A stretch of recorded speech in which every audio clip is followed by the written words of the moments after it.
Hello folks, this is Sue Bell from ThemeZoom.com, and we're here talking about first-time home buyer niche.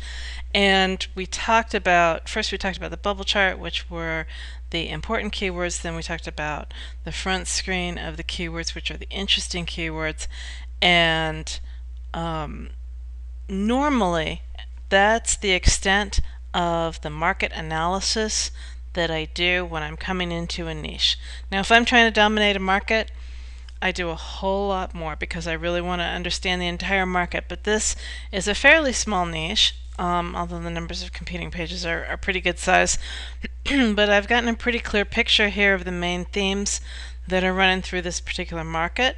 And so what I would do at this juncture is I would take the keywords that I extracted from my frequently asked questions and my should ask questions, and I would drill now into each one of those terms individually, and I would delete all of the synonyms, making notes in that spreadsheet of everything that's interesting.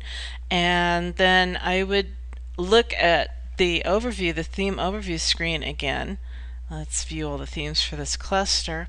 I would drill into all of those things in one cluster, and then I would come back to this screen and I'd do another analysis like what we did in the very beginning, where I'm looking at where the money runs and where the searches run and where the average cost per click is. You might even look at the max cost per click. Sometimes you'll get a keyword that sticks way out in the max cost per click, and it's interesting to go and see what that one keyword is that's so valuable. And so you go into that theme and then you sort by cost per click, and that's going to pop right up to the top, right? And so I would do that for all of those keywords. You're going to have a fair number of keywords. If you've got 7 questions, 7 frequently asked questions, 7 should ask questions, you're going to have probably at least 10 keywords that you're going to be drilling into. You see that this best mortgage rate pops right up to the top.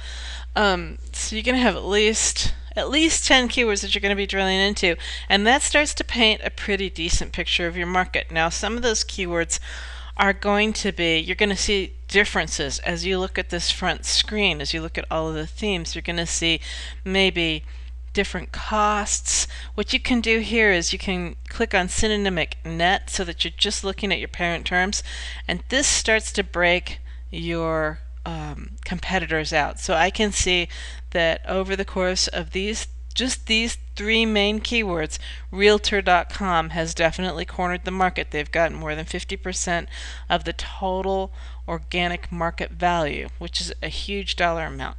And then it breaks down. Zillow.com is next, realestate.com is next, 20th Century 21, and then it fragments quite into small little bits. So as you look at that, if you see your market is incredibly fragmented, then it might indicate that you've actually got 2 or 3 niches going on there. So for instance, my favorite little cafe downtown, they also have a yoga studio out the back, and they do weddings on the weekends. And so they've got 3 distinct niches. And so if they were doing their frequently asked questions and turning them into should ask questions, I would imagine that somewhere along the line they're going to cover all 3 of those topics. And so as they look at those 3 topics on this screen, they're going to see that their competitors are fragmented, that they don't make any sense. They're all over the map because some of their competitors are going to be for yoga and some of their competitors are going to be for weddings. And so this is where you would start to break those ideas out into separate clusters. You'd throw yoga, all the stuff that pertains to yoga, into one cluster, all the stuff that pertains to weddings into another cluster. Now, not every market is as obvious in its fragmentation. I mean, they do 3 radically different things at that cafe besides serving coffee. And so that's a real obvious designation. Other markets, they segment not quite as clearly, and oftentimes in a niche you don't really have any segments. You've just got 2 or 3 ideas that are really closely related.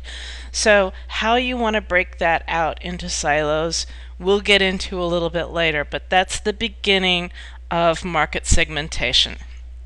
This is Sue Bell for ThemeZoom. I'll be back on the next video.